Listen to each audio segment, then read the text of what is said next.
우리가 보는 장면은 우리가 매해마다 기념하고 또 기억하는 날 중에 하나인 종려주일에 읽는 말씀입니다.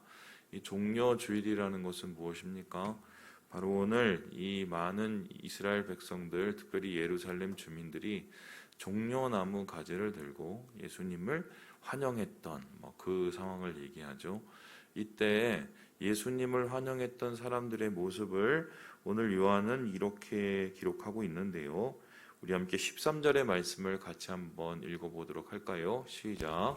종려나무 가지를 가지고 맞으러 나가 외치되 호산나 찬송하리로다. 주의 이름으로 오시는 이 곧 이스라엘의 왕이시여 하더라. 예수님을 향해서 호산나라고 외칩니다. 이 호산나는 구원하소서, 지금 구원하소서 그런 얘기인데, 그래서 어떤 구원인가? 바로 주의 이름으로 오시는 이 이스라엘의 왕, 다윗의 자손, 그러니까 메시아를 향한 이스라엘 백성들의 간절한 구원의 외침이라고 할 수 있겠습니다. 실제적으로 예수님께서 이러한 메시아 대접을 받게 된 이유는 오늘 이 말씀에 그 이유가 등장하게 되는데요. 17절의 이야기를 이렇게 얘기하고 있습니다. 나사로를 무덤에서 불러내어 죽은 자 가운데서 살리실 때에 함께 있던 무리가 증언한지라. 그러니까 나사로가 살아났다는 그 이야기를 전해 들은 사람들은 이분이야말로 우리 모두를 살리실 분이다. 그리고 예수님에 의해서 이미 전해진 하나님 나라의 새로운 복음을 들은 사람들은 바로 저 복음이 바로 우리의 앞으로의 미래다라고 생각했을 것 같습니다. 그래서 그들은 메시아를 외쳤고, 또한 예수님은 또 이러한 메시아의 소리를 들었습니다. 그리고 그들의 듣는 소리, 그들의 외치는 호산나 소리를 예수님과 함께 들은 사람들이 있는데, 그 사람들이 바로 예수님을 3년 동안 쫓아다니던 제자들이었습니다. 남자들은 여러분 칭찬받는 거 엄청 좋아합니다.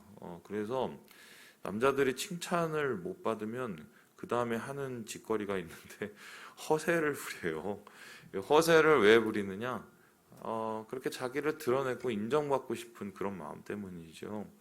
그런데 만일에 지금 이런 상황에서 자기도 모르는 사이에 사람들의 소리를 듣고 자기를 새로운 구원자라고 얘기를 하고 자기를 떠받들어서 자기를 향해서 온갖 희망과 소망에 대한 소식들을 전한다면 이러한 분위기와 이러한 얘기에 마음이 흔들리지 않을 사람이 과연 있을까?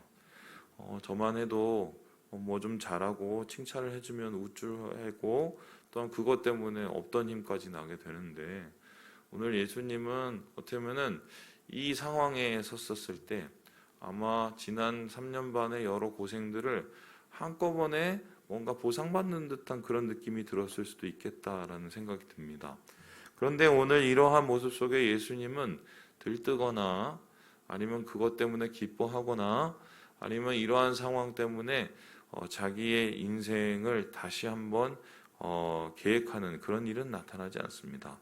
오히려 예수님은 이러한 많은 사람들의 외침과 희망 속에서 어떤 일을 보이셨냐? 원래 하던 대로 하셨습니다. 우리 함께 우리 14절의 말씀을 같이 한번 읽어보도록 하겠습니다. 14절입니다. 시작. 예수는 한 어린 나귀를 보고 타시니. 무엇을 타셨다고요? 나귀, 그것도 어린 나귀. 나귀를 타셨다는 것은 당시의 교통수단에 있어서 국민차를 타신 거죠. 그것도 그냥 국민차가 아니라 요즘으로 말하면 아반떼나 그 이하의 경차를 타는 수준이라고 보겠습니다. 예수님이 돈이 없어서 경차를 타셨을까요? 아니면 예수님이 마련되지 않아서 너무 갑작스러운 일이라 이러한 일을 하셨을까요?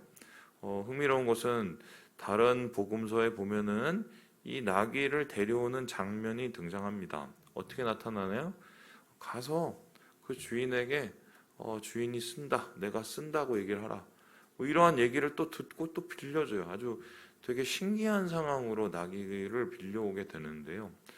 그렇다면은 예수님이 오늘 나귀를 타고 올라가시는 것은 이미 정해져 있고 결정되어졌고 예정되었던 예수님의 계획 안에 있었던 이야기라고 보게 됩니다. 그래서 15절에서는 이를 가지고 이렇게 나타내고 있는데요. 이는 기록된 바 시온에 따라 두려워하지 말라. 보라 너의 왕이 나귀 새끼를 타고 오신다 함과 같더라. 이 말씀은 이제 스가랴서의 9장 9절의 말씀입니다. 그러니까 예수님께서 왜 어린 나귀를 타시고 이 예루살렘 성을 올라갔는가?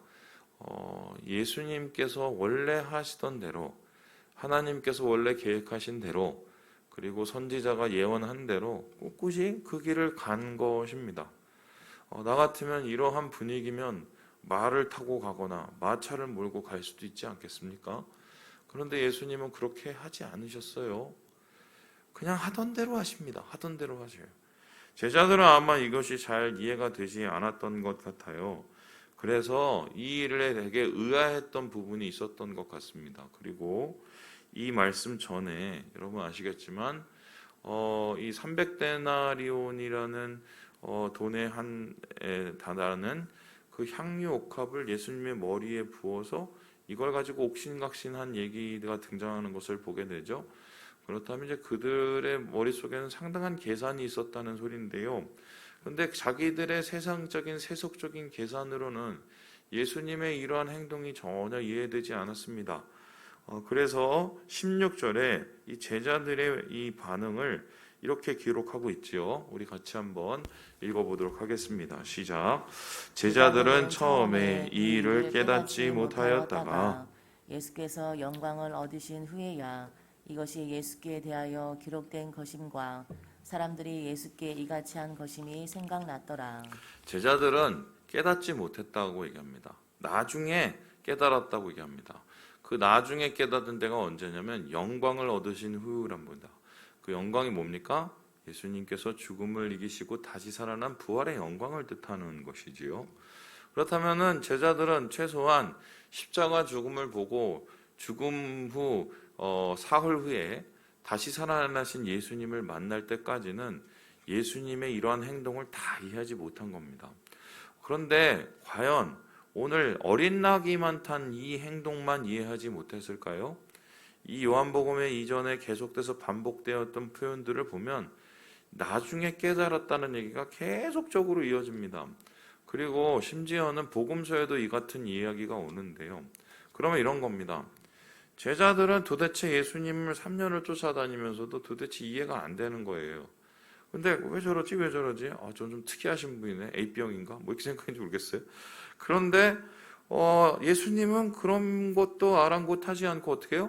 계속적으로 그런 행동들을 이렇게 하셨어요.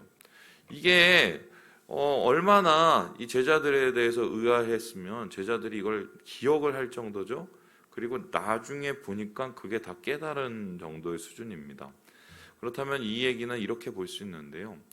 예수님께서는 사역 내내 첫 번째로요. 계속 하시는 대로 꿋꿋이 자기 길을 가신 거예요. 하나님 아버지께서 자기를 통해서 이루실 그 구원의 길, 비록 그것이 십자가에서 죽는 길이고 많은 사람들의 대속물이 되는 힘든 길이지만 예수님은 꾸준히 일관성 있게 그 길을 가르쳤습니다. 우리는 주님의 제자지요. 제자는 예수님의 길을 따라가는 사람입니다. 그런데 제자로서의 삶에서 가장 중요한 것은 무엇이냐? 예수님처럼 우리가 꾸준한 거예요. 일관성을 가지고 가는 거예요. 어떻게 일관성을 가지고 갈 수 있을까요? 성경에 보면은 예수님께서 이에 대해서 다음과 같이 얘기하시죠. 먼저 그의 나라와 뭐예요? 그의 의를 구하라. 그러니까 하나님 안에서 항상 선택을 하거나 우리의 삶을 살아갈 때 무엇이 하나님이 원하시는 것인지, 무엇이 하나님이 뜻하시는 것인지, 무엇이 나를 통해서 하나님이 이루기 원하시는지를 그때그때 분명히 아셨다는 것입니다. 그래서 우리도 삶 속에서 이 일관성을 유지하는 것은요, 계산이 필요한 게 아니라 묵상이 필요합니다. 계산을 하게 되면 우리의 삶은 흔들립니다.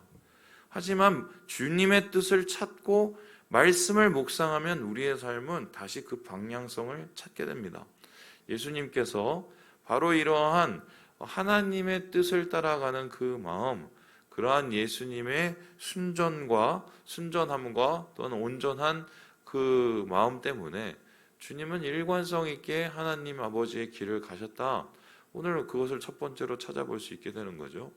두 번째로 예수님께서는 제자들이 알지 못하는 이 행동들을 계속해서 남겨놓으신 이유가 무엇일까요? 저는 여기에 대해서 이렇게 생각을 하고 싶은데요. 이런 겁니다.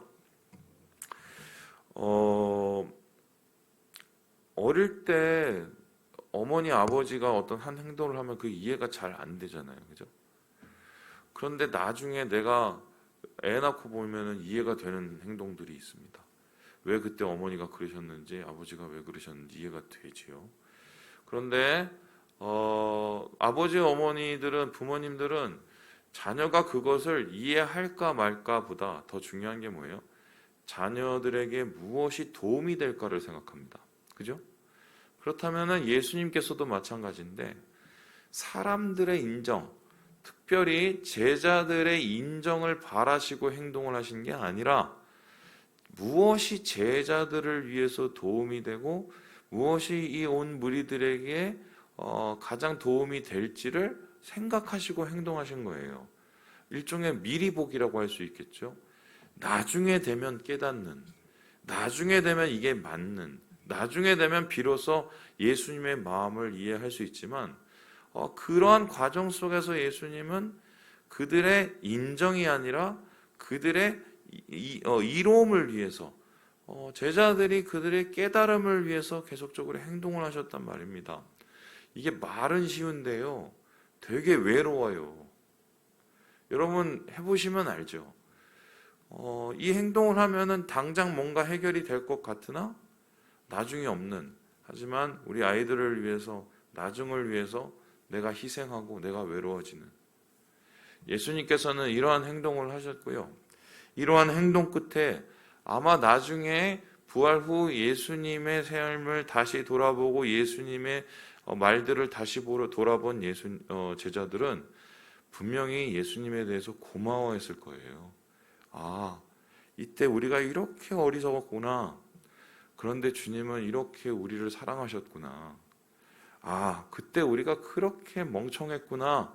그런데 주님은 이렇게 우리를 아끼셨구나. 아마 그것을 분명히 깨달으셨을 거예요. 바로 주님께서는 이러한 큰 그림을 그려가시면서 이 예루살렘을 올라가게 되신 것입니다. 어린 나귀를 끌고 사람들이 이해할 수 없는 방법으로 그 예루살렘 길을 올라가셨던 것이죠. 그 길의 끝에는 사람들의 환호가 있는 것이 아니라 사람들의 대립과 또한 사람들의 자신을 향한 이 죽음의 소리들이 있었던 것을 미리 깨달으셨죠. 하지만 그것을 전혀 개의치 않으시고 뜻을 향하여 갔습니다. 사랑을 위해 갔습니다. 살리기 위해서 그 길을 가게 된 것입니다. 그래서 이러한 모습을 가리켜서 무엇이라고 얘기를 하나요? 바리새인들은 비아냥거리면서 얘기하는데 이 이야기 속에 예수님의 마음이 담겨 있지요. 우리 함께 19절을 읽고 마무리해 보도록 하겠습니다. 19절입니다. 시작. 바리새인들이 서로 말하되 볼지어다 너희 하는 일이 쓸데없다. 보라, 온 세상이 그를 따르는도다 하니라. 온 세상을 위해서 주님이 그 길을 가고 계시는 이 모습을 오늘 말씀 속에서 우리가 찾을 수 있게 됩니다. 자, 그렇다면 오늘 말씀을 묵상하면서 우리가 생각해 보아야 될 것이 무엇이겠습니까? 여러분, 당장 좋은 것을 하지 마시고 계속 앞으로 또한 주님 앞에 좋은 것들을 하세요. 그리고 여러분, 여러분의 당장 인정을 받으려는 생각을 멈추시고 조금은 외롭지만 우리 모두가 다 행복할 수 있는, 모두가 주님 안에서 은혜로울 수 있는 그 길을 찾아가는 것이 그게 지혜의 길이고 또한 하나님의 복음의 길입니다. 주님 안에서 이러한 길을 걸어가시며 주의 은혜에, 주의 사랑, 주의 사명으로 충만하시는 오늘 하루 되시길 주님의 이름으로 축원합니다.